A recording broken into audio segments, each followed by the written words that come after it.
বেড়াতে গিয়েও কিন্তু আমার শান্তি নাই, সব জায়গায় আমাকে রান্নাবান্না করতে হয়। আসসালামু আলাইকুম everyone, welcome back to my channel. আমি নুসরাত কুমিল্লা থেকে বলছি।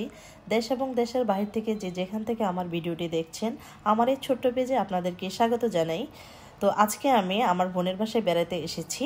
তো আমার এখানে আসলে আমি যখন বাসায় পা রাখি তখন আমার ছোটো বোন কী করে, সে একেবারে পুরোপুরি কিচেন থেকে বের হয়ে যায়। মানে সম্পূর্ণ দায়িত্বটা এখন আমার। আলহামদুলিল্লাহ, তখন আমার খুবই ভালো লাগে। তো এটা হলো আমার ছোট বোনের বাসা। তো যেহেতু আমি এখানে আসছি, তো মনে করলাম যে আমি আপনাদের সাথে এই সুন্দর ভিডিওটা বা এই সুন্দর ভিউটা আমি আপনাদের সাথে শেয়ার করি।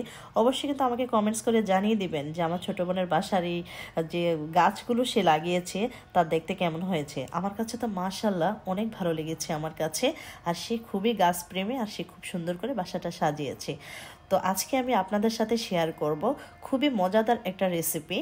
আর এই রেসিপিটা আমি আপনাদের কাছে শেয়ার করব বলেই তো আমি আজকে এই সুন্দর সুন্দর গাছগুলো আমি আপনাদেরকে দেখিয়ে নিই। আর হলুদ রঙের গোলাপটা দেখেছেন কত সুন্দর, মনে হয় যে একেবারে পহেলা ফাল্গুন এসেই গেল।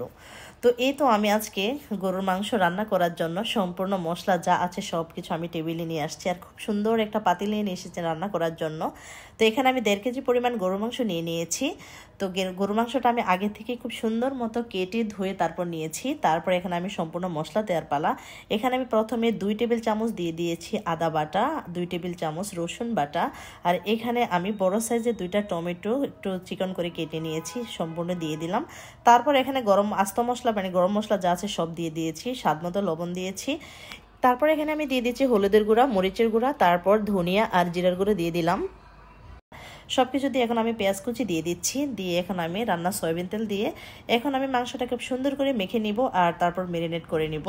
তো এই তো আমি মাংসটাকে খুব সুন্দর মতো করে আমি ম্যারিনেট করে নিয়েছি। তো সর্বশেষে এখন ম্যারিনেট করার পরে উপর দিয়ে একটু সরিষার তেল দিয়ে দিচ্ছি যাতে করে স্মেলটা ভালো আসে।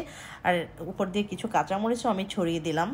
আর এখন আমি ঢাকনা দিয়ে ঢেকে রাখবো, মানে ম্যারিনেট করে রেখে দিব প্রায় 30 থেকে 40 মিনিটের পর্যন্ত। আর আপনারাও সবসময় চেষ্টা করুন গরুর মাংসটা একটু ভালো করে ম্যারিনেট করতে, এতে করে কিন্তু মাংসটা রান্নাও তাড়াতাড়ি হয়। এই তো আমি মাংস বসিয়ে দিলাম আর মাংসটাও মোটামুটি বলক এসে গেছে। এই তো আমি ঢাকনাটা উল্টিয়ে একটু দেখে নিচ্ছি যে মাংসটা বলক এসে গেছে। এখন আমি আবারও ঢাকনা দিয়ে ঢেকে রাখবো কিছুক্ষণ। যখন ভালো মতো বলক এসে যাবে তখন আমি বললাম যে আমি ক্যামেরাটা ধরি, আমার বোনকে বললাম যে তুমি একটু ভালো করে নেড়ে চেড়ে দাও। তো এই তো সে খুব সুন্দর মতো করে নেড়ে চেড়ে দিচ্ছে। এ তো আবার আমি ঢাকনা দিয়ে ঢেকে দিলাম। এই তো মাংসটা খুব ভালোভাবে কষানো হয়েছে, আর এর মাঝে আমি একটু পানিও দিয়ে দিয়েছি যাতে করে মাংসটা সিদ্ধ হতে সহজ হয়। অর্ধেক মোটামুটি রান্না হয়েছে, এটা হলো তখনকার ক্লিপ।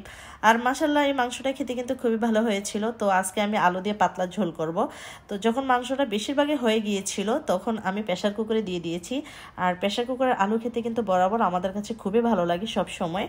আর আমি সবসময় যখন মাংসটা ভালোভাবে সিদ্ধ হয় তখন আলু আর মাংস একসাথে সিদ্ধ হতে দিই যাতে করে আলু আর মাংসটা সেমভাবে সিদ্ধ হয়। এতে কিন্তু খেতে খুবই ভালো হয়, মাংসটা বেশি শক্তও থাকে না আবার নরমও থাকে না। তো কেমন হয়েছে আজকের ভিডিওটা অবশ্যই কিন্তু আমাকে জানাবেন। অবশ্যই আমার এই ছোট্ট পেজটাকে ফলো দিয়ে রাখবেন।